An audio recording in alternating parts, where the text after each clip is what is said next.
전능하사 천지를 만드신 하나님 아버지를 내가 믿사오며 그 외아들 우리 주 예수 그리스도를 믿사오니 이는 성령으로 잉태하사 동정녀 마리아에게 나시고 본디오 빌라도에게 고난을 받으사 십자가에 못 박혀 죽으시고 장사한 지 사흘 만에 죽은 자 가운데서 다시 살아나시며 하늘에 오르사 전능하신 하나님 우편에 앉아 계시다가 저리로서 산자와 죽은 자를 심판하러 오시리라. 성령을 믿사오며 거룩한 공예와 성도가 서로 교통하는 것과 죄를 사하여 주시는 것과 몸이 다시 사는 것과 영원히 사는 것을 믿사옵나이다. 아멘.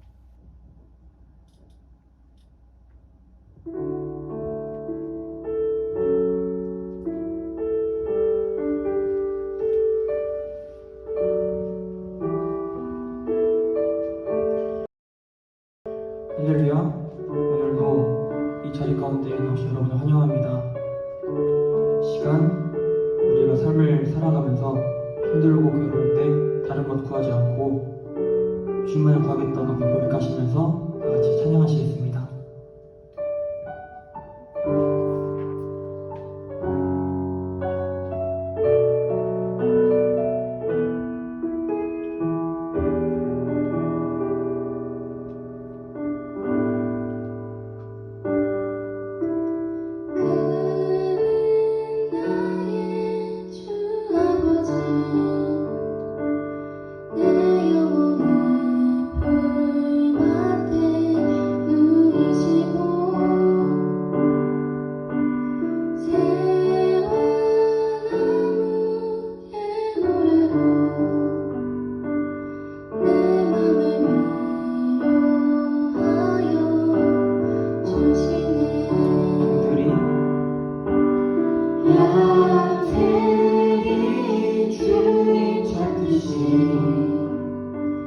오직 한 목자인 내 주님은 내가 찾고 또 따르니 주 옆에 나를 내어 주소서. 주는 내 피난처 내 요새 되시니 내 피할 곳은 주뿐이네. 나 돌아갈래 본향 주의 집에서 내 주님 맞아 주시니. 양들이 주인 찾듯이 양들이 주인 찾듯이 오직 한 목자인 내 주님은 내가 찾고 또 따르니 주 옆에 나를 내어 주님의 피난처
내 피할 곳은 주뿐이네.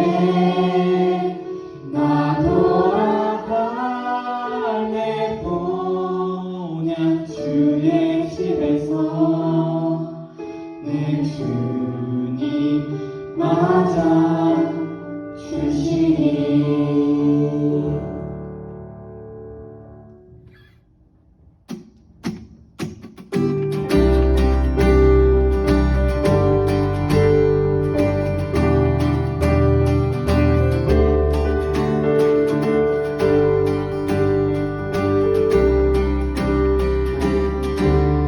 고백합시다. 슬픈 마음 슬픈 마음 있는 사람 예수 이름 믿으며 영원토록 변함없는 기쁜 마음 얻으리 슬픈 마음 있는 사람 예수 이름 믿으며 영원토록 변함없는 기쁜 마음 얻으리 예수의 이름은 세상의 소망이요 예수의 이름은 천국의 기쁨일세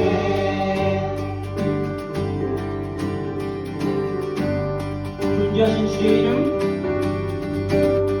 존귀하신 주의 이름 우리 깊은 태도가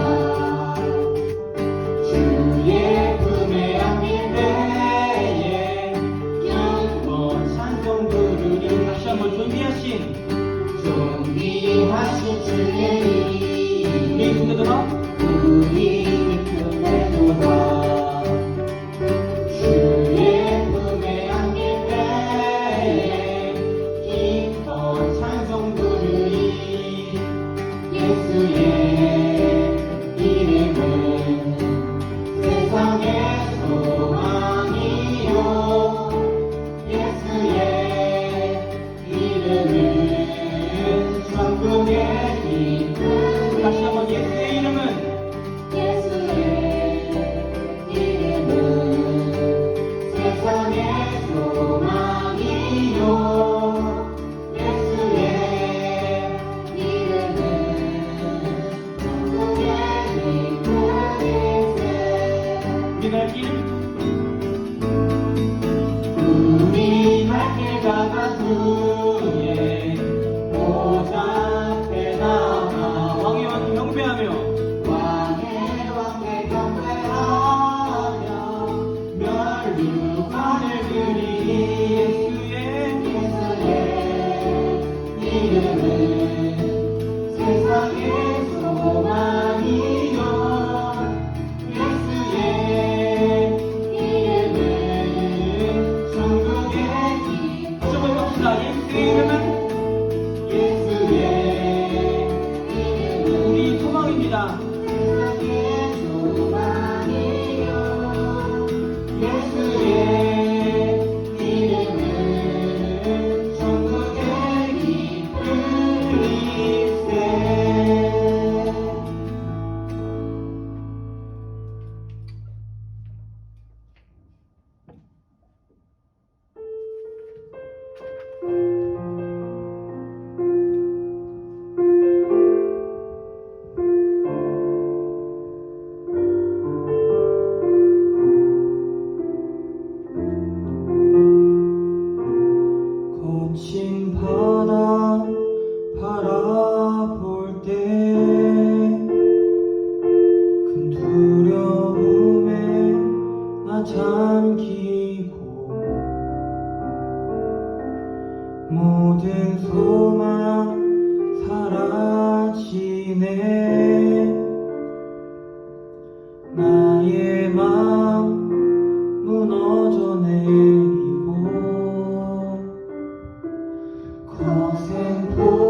또 모세에게 말씀하여 이르시되 이스라엘 자손에게 말하여 그들에게 이르라. 너희가 요단강을 건너 가나안 땅에 들어가거든 너희를 위하여 성읍을 도피성으로 정하여 부지 중에 살인한 자가 그리로 피하게 하라. 이는 너희가 복수할 자에게서 도피하는 성을 삼아 살인자가 회중 앞에 서서 한결을 받기까지 죽지 않게 하기 위함이니라. 이 말씀은 살아계신 하나님의 말씀입니다. 아멘. 거의 다 왔습니다. 요단강을 건너면 이제 가나안 땅을 밟게 되는 거예요. 모세와 이스라엘 백성들은 요단강을 건너기 전에 진을 치고 있었습니다. 그런데 그때 하나님께서 모세를 통해 말씀하십니다. 이스라엘 자손에게 가나안 땅에 들어갔을 때 너희를 위해 성읍을 도피성으로 정해라 라고 말씀하신 거예요. 하나님은 요단강을 기준으로 서쪽에 3개, 동쪽에 3개를 도피성으로 지정해 주셨습니다. 그 이유는 실수로 살인한 사람이 가나안 땅 어느 곳에 있든지 가까운 곳 도피성으로 도망칠 수 있도록 위치를 정해 주신 것입니다.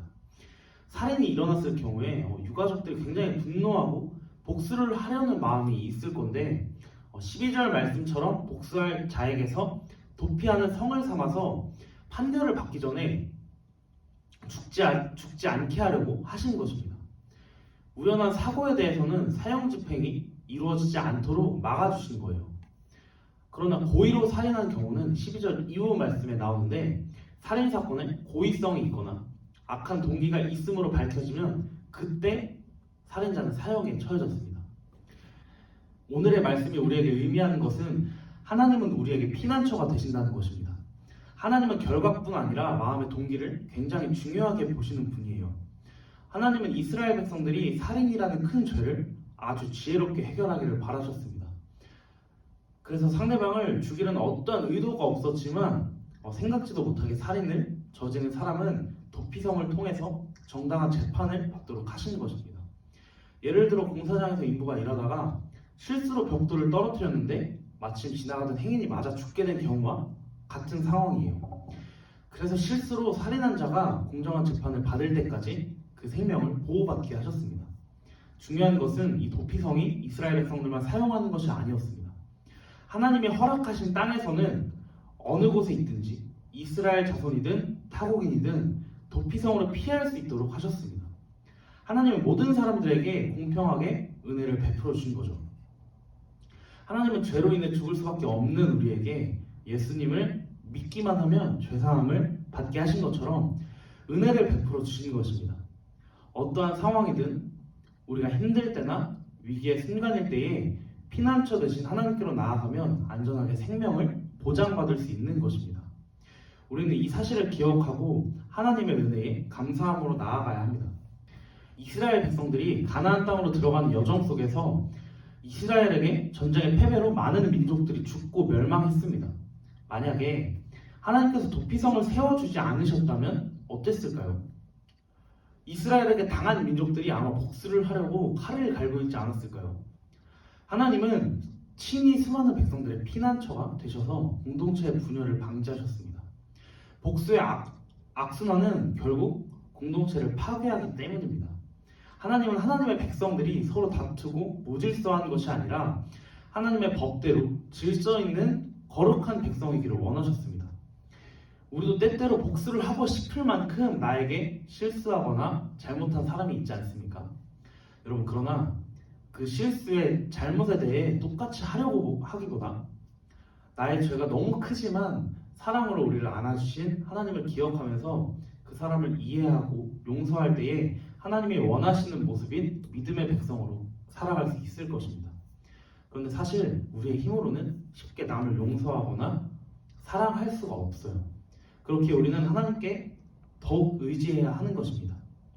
죽기까지 사랑하시고 우리의 피난처 되시는 예수님을 의지할 때 용서와 사랑의 모습을 나타낼 수 있습니다. 여러분, 이스라엘 백성의 40년 광야 여정이 가나안 땅에 들어감으로 끝나게 됩니다. 하나님의 약속이 결국 성취되는 것입니다. 그런데 하나님은 거기서 끝내지 않으셨어요. 가나안 땅에 들어간 후에도 이스라엘 백성들을 살피십니다. 혹시 모를 복수, 공동체의 분열까지 생각하시고 도피성을 세우시며 친히 하나님의 백성들에게 피난처가 되어 주십니다. 여러분, 긴 시간 모두가 어려움을 겪고 있는 지금의 상황 속에서 좀 어떠신가요? 지치셨나요? 어떻게 나아가야 할지 보이지 않으시나요? 어떤 상황이든 여러분 괜찮습니다. 왜냐하면 하나님은 우리의 피난처가 되시기 때문입니다. 절대 무너지지 않을 도피성, 우리가 언제든 숨을 수 있는 도피성으로 항상 그 자리에 서 계시는 것입니다. 여러분, 이번 한 주간 피난처 되시는 하나님께로 숨어보시길 바랍니다. 그 안에서 평안하게 주님을 누리며 살아가는 한 주가 되기를 간절히 소망합니다. 하늘에 계신 우리 아버지여, 이름이 거룩히 여김을 받으시오며 나라의 몹시오며 뜻이 하늘에서 이루어진 것 같이 땅에서도 이루어지이다. 오늘날 우리에게 일용할 양식을 주시옵고 우리가 우리에게 죄 지은 자를 사하여 준 것 같이 우리의 죄를 사하여 주옵시고 우리를 시험에 들게 하지 마옵시고 다만 악에서 구하옵소서. 대개 나라와 권세와 영광이 아버지께 영원히 있사옵나이다. 아멘.